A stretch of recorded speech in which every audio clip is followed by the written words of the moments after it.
What happens when one of television's most fearless interviewers sits across from someone who expects softball questions and royal treatment? Well, you're about to find out. Trust me, this gets absolutely explosive. Before we dive in, make sure you hit that subscribe button and let me know in the comments what you think about celebrities who can't handle tough questions. Now, let's get into this incredible clash that had everyone talking. The studio lights were blazing hot that evening, casting their familiar glow across the polished desk where Piers Morgan sat, straightening his tie with the confidence of a man who had interviewed prime ministers, presidents, and plenty of difficult celebrities. His producer had warned him this might be a challenging interview, but Piers thrived on challenges. That's what made him one of the most respected journalists in the business. Ladies and gentlemen, tonight we have a very special guest, Piers began, his voice carrying the distinctive authority viewers had come to expect. Someone who has been making headlines around the world and, I'm sure, has plenty to say about recent events. Please welcome Meghan Markle. The applause was polite but measured as Meghan walked onto the set. Her smile was perfectly practiced, her posture radiating the kind of confidence that comes from years of media training. She settled into the guest chair with an air of expectation, clearly anticipating the kind of gentle questioning she had grown accustomed to from most interviewers. Meghan, thank you for joining us tonight, Piers said, leaning forward slightly, his journalist instincts already reading the room. I know you've had quite a lot to say recently about your experiences, and I think our viewers would appreciate some honest answers to some direct questions. Meghan's smile flickered for just a moment, barely perceptible, but Piers caught it. Of course, Piers, I'm always happy to set the record straight and speak my truth. Your truth, Piers repeated, his eyebrows lifting slightly. That's an interesting phrase you've been using quite a bit lately, but I'm more interested in the truth, if you don't mind the actual facts. The temperature in the studio seemed to drop a degree. Meghan shifted in her chair, her media training kicking in as she maintained her composure. I think my truth is the truth, Piers. I've lived through these experiences. Absolutely, and no one is questioning your experiences, Piers replied smoothly, his tone professional but firm. However, when you make public statements that contradict documented facts, well, that's where journalism comes in. That's where I come in. Meghan's jaw tightened almost imperceptibly. I'm not sure what you're implying. I'm not implying anything, Piers said, opening the folder in front of him with deliberate precision. I'm asking direct questions, which is what journalists do. For instance, you've made several claims about your wedding that simply don't align with the public record. The Archbishop of Canterbury himself has clarified that your secret garden ceremony never actually happened, as you described it. That's a private matter, Meghan responded, her voice taking on a slightly defensive edge. I don't think it's appropriate to discuss the intimate details of my wedding. Piers paused, letting the weight of her response settle in the air. But you discussed it publicly, Meghan, in great detail on international television, watched by millions. You can't make public claims and then declare them private when questioned about their accuracy. The studio audience was completely silent now, sensing the shift in dynamics. This wasn't going to be the friendly chat Meghan had clearly expected. I think you're being unnecessarily aggressive, Meghan said, her smile growing more strained. I came here in good faith to have a conversation, not to be attacked. Asking for factual accuracy isn't an attack, Piers replied calmly, his years of experience evident in his composure. It's journalism. If you make public statements, particularly ones that paint others in a negative light, those statements should be accurate. Wouldn't you agree? Meghan's hands clasped together in her lap, her knuckles whitening slightly. I think you're twisting my words. I'm reading your words, Piers said, holding up a transcript. These are direct quotes. You said, and I quote, that you were married 3 days before the public ceremony in a private ceremony in your backyard with just the Archbishop of Canterbury. The Archbishop has since stated that this was not a legal marriage ceremony, but merely a private exchange of vows. Yet you presented it as your actual wedding. Can you explain the discrepancy? The question hung in the air like a challenge. Meghan's media training was clearly being tested as she struggled to find a response that would maintain her narrative while addressing the factual inconsistency. I think you're focusing on semantics rather than the emotional truth of what happened, she finally said, her voice carrying a hint of irritation. The important thing is what it meant to us personally. Semantics. Piers leaned back slightly, his expression one of genuine surprise. Meghan, you told millions of people around the world that you had a secret wedding ceremony. That's not semantics, that's a factual claim. And when the person who supposedly performed that ceremony says it didn't happen as you described, well, that's not semantics either.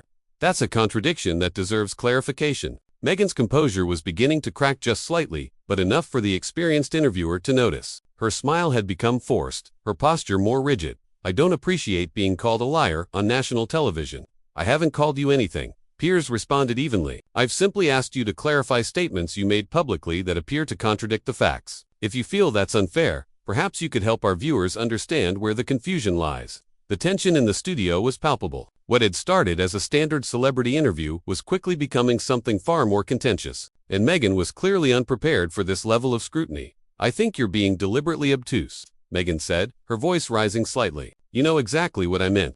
"Actually, I don't," Piers replied, his tone remaining professional despite the increasing hostility from his guest. "And neither do our viewers. That's why we're having this conversation, to get clarity on these important issues that you've made public." Meghan stood up abruptly, then sat back down, clearly struggling with how to handle the situation. Her team of advisors, visible just off camera, exchanged worried glances. "I came here expecting a fair interview," she said, her voice now edged with anger. "Not an interrogation."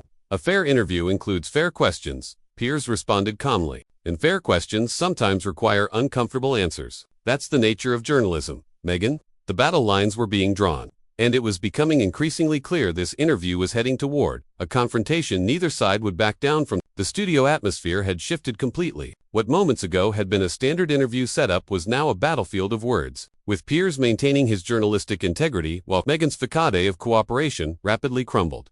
"Let's move on to another topic then," Piers said, consulting his notes with the calm professionalism of someone who had navigated thousands of difficult interviews. "You've made some very serious allegations about racism within the royal family. These are incredibly damaging accusations that have had global repercussions. Can you provide any specific evidence to support these claims?" Meghan's eyes flashed with something between anger and panic. "I lived through it, Piers. That should be evidence enough." "Personal experience is certainly valid," Piers acknowledged. "But when you make accusations of institutional racism against one of the world's most scrutinized families, accusations that have damaged Britain's reputation internationally, you can surely understand why people might want more than just your word. Are you saying I'm lying about racism?" Meghan's voice rose sharply, causing several crew members to glance up from their equipment.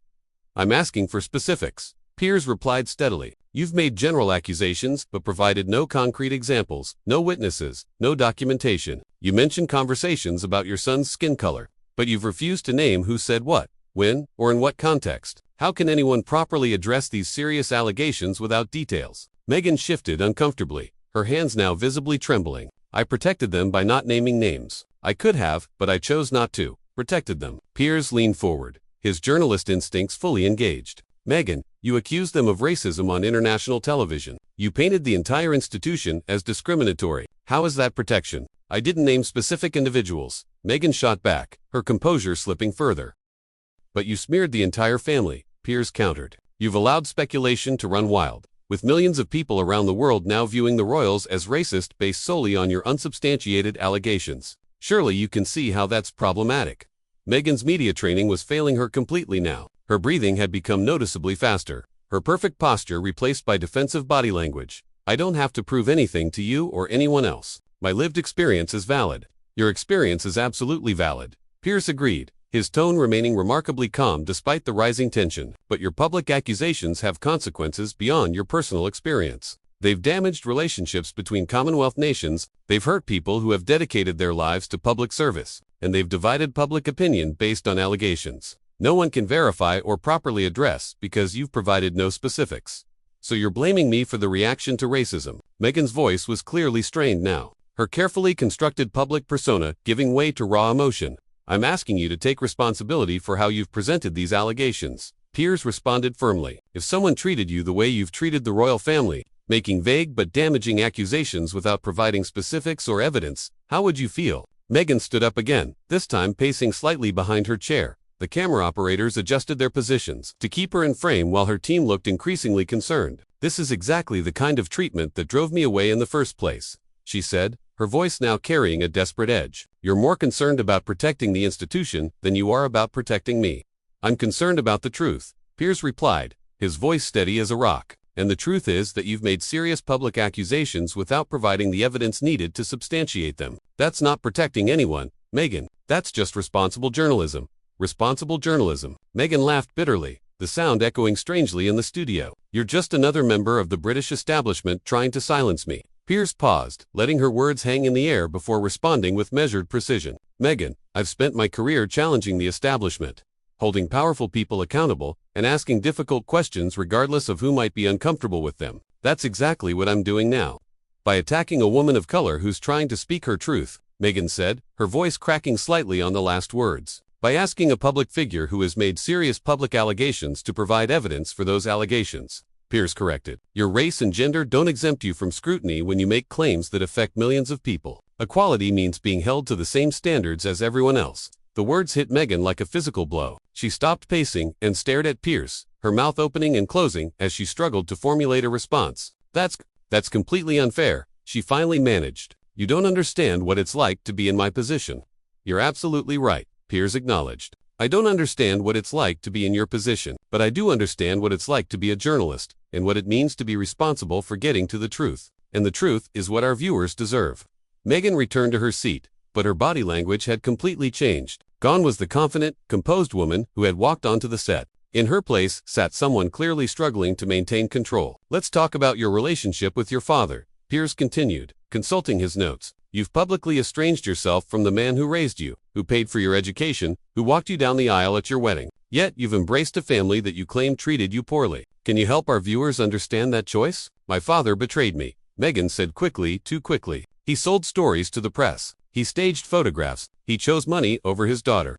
He made mistakes. Piers agreed. But according to several reports, he was also dealing with intense media pressure, health issues, and trying to manage an impossible situation. Did you ever consider that he might have needed your support rather than your abandonment? Meghan's face flushed red. You don't know what you're talking about. You don't know the full story. Then tell me the full story, Piers said simply. Help me understand how a man who sacrificed so much for your success suddenly became someone you could completely cut out of your life.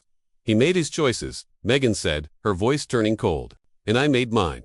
Even after his heart attack, even when he was clearly struggling. Piers pressed. You chose to maintain your relationship with a father-in-law you barely knew over the man who raised you. The question clearly hit home. Meghan's composure cracked completely, tears forming in her eyes, more like tears of frustration than genuine emotion. You're being cruel, she whispered. I'm being honest, Piers replied gently but firmly. And sometimes honesty is uncomfortable, but it's necessary. The interview had reached a breaking point, and everyone in the studio could feel it. The studio had become a pressure cooker, and everyone present knew they were witnessing something unprecedented. Meghan sat rigid in her chair, tears of frustration glistening in her eyes, while Piers maintained the steady professionalism that had made him one of television's most respected interviewers. Meghan, Piers said softly, his tone shifting to something more compassionate without losing its journalistic edge. I understand this is difficult, but these are questions millions of people are asking. If you're going to make public statements that affect so many lives, surely you can understand why those statements need to be examined. Examined or attacked? Meghan shot back, her voice cracking with emotion. Because there's a difference, and you've crossed that line. I've asked you for evidence to support serious allegations you've made publicly. Piers replied calmly. I've asked you to explain contradictions in your statements. I've asked you about relationships you've discussed openly in other interviews. These aren't attacks, Meghan. These are the questions any responsible journalist would ask. Meghan wiped at her eyes, smearing her carefully applied makeup. You're just like all the rest of them. You can't stand that I spoke out, that I refused to stay silent and just take it. Actually, I admire people who speak out, Piers said, leaning back slightly. I've built my career on speaking out, on challenging authority, on refusing to accept easy answers. But speaking out comes with responsibility. It means being prepared to defend your statements, to provide evidence for your claims, and to face scrutiny. That's the price of having a platform. I don't need to defend my lived experience to you or anyone else, Meghan declared, her voice rising to near shouting levels. Several crew members exchanged glances, clearly uncomfortable with how heated the exchange had become. But you do need to defend public allegations that damage other people's reputations, Piers countered firmly. You've accused people of racism without providing specifics. You've claimed you were denied help for mental health issues, but the palace has records showing multiple resources were offered to you. You've painted yourself as a victim while cutting off family members who supported you for years. These aren't personal experiences happening in private, Meghan. These are public statements with public consequences. Meghan stood up abruptly, her chair rolling backward. I'm done with this. I'm not going to sit here and be lectured by someone who clearly has an agenda. My only agenda is the truth, Piers replied, remaining seated, his voice steady despite the chaos unfolding in front of him. And if that makes you uncomfortable, perhaps you should ask yourself why. Because you're twisting everything I say, Meghan practically screamed, her composure completely shattered now. You're taking my words out of context. You're minimizing my experiences, and you're more concerned about protecting a racist institution than you are about justice.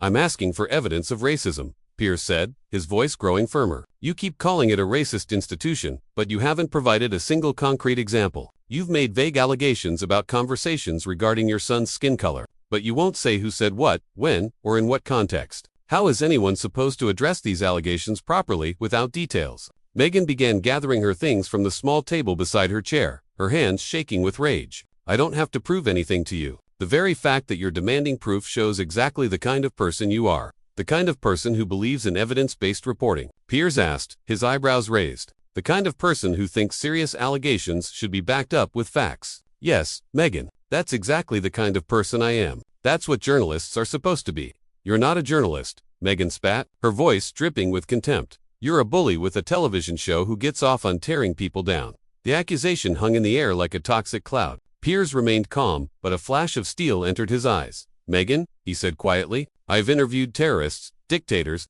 and some of the most dangerous people on earth. I've held prime ministers accountable, exposed corruption, and challenged some of the most powerful institutions in the world. If asking you to provide evidence for public allegations you've made makes me a bully, then I'm proud to be one.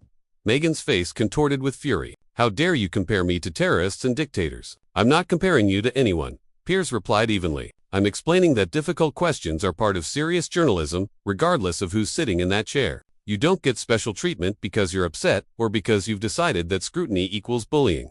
This interview is over, Meghan announced, standing and removing her microphone with shaking hands. I won't be subjected to this kind of treatment. You're certainly free to leave, Piers said, making no move to stop her. But walking away when faced with difficult questions doesn't make those questions go away. It just makes you look like you can't answer them.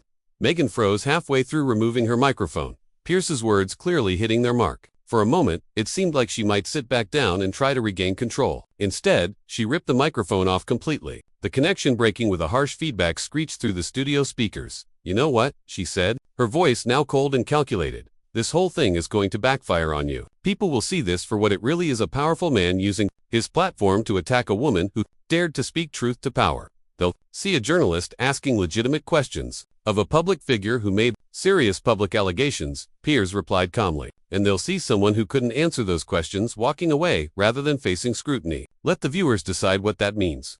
Meghan grabbed her purse and headed toward the exit, but turned back one final time. You're going to regret this, Piers. This isn't over. It never is, Piers replied, watching her go. Truth has a way of coming out eventually, regardless of who tries to suppress it.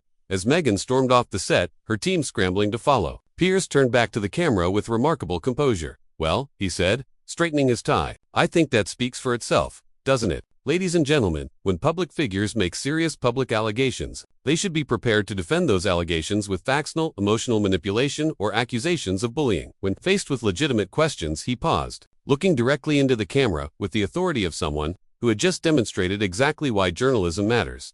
That's what we do here. We ask the questions that need to be asked, even when they're uncomfortable, even when people don't want to answer them, because the truth matters more than anyone's comfort level. The studio fell silent except for the quiet hum of equipment, leaving viewers with a crystal-clear picture of what had just unfolded, a masterclass in journalism meeting a masterclass in evasion, with only one person left standing when the dust settled, and there you have it. Sometimes the most revealing moments happen not when people answer questions, but when they refuse to answer them. What did you think about this incredible confrontation? Hit that subscribe button if you want more content like this, and let me know in the comments. Do you think public figures should be held accountable for the allegations they make, or should they be given a free pass? I'd love to hear your thoughts.